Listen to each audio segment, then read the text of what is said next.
in this video we are going to discuss about the objective examination of the patients of cerebral palsy.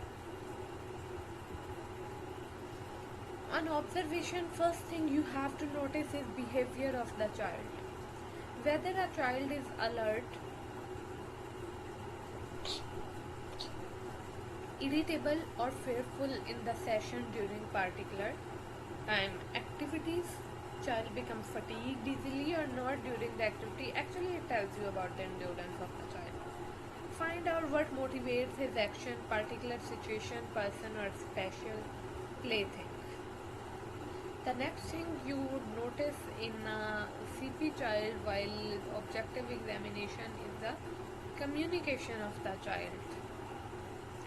How child communicates with the parents, whether child initiate or respond with gestures, sounds, hands or fingers, pointing, eye pointing or uses word and speech. Then the next thing is attention span. What catches child's attention? For how much time child's attention is maintained on particular thing? How does parent assist him to maintain attention?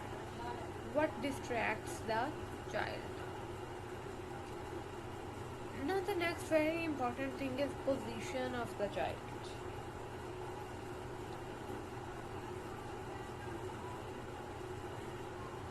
Which position does the child prefer to be in? Can child get into that position on his own or with help? With assistive child make any effort to go in that position?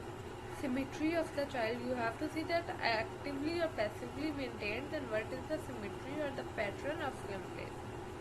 If involuntary movement present, then in which position these movements are decreased or increased? The next thing is very important, that is postural control and alignment. It tells you about lots of things and major things.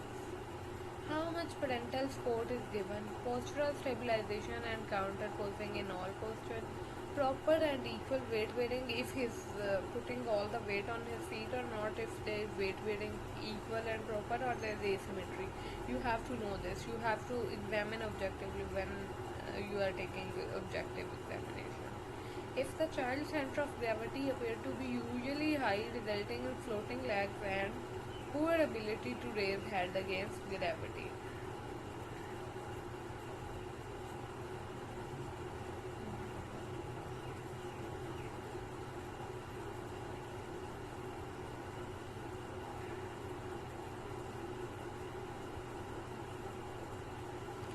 Fear of fall in child due to poor balance.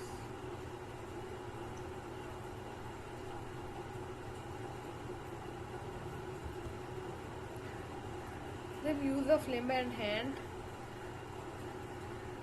limb pattern in changing or going into position, attitude of limb during playing in all position, accuracy of reach and hand action, any involuntary movement, tremors or spasms which interfere with action are present. So in this video we talked about the objective examination steps that you can make during examination of CP child.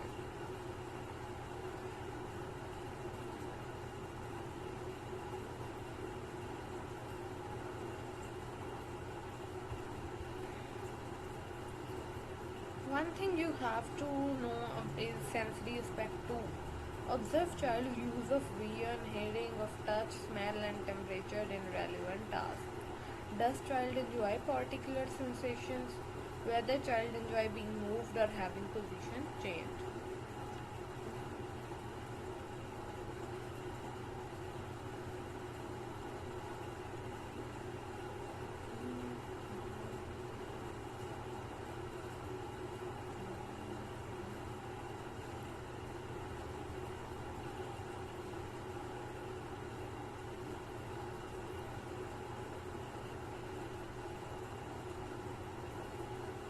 Whether child enjoys being moved or having position change, so in sensory aspect you will notice this.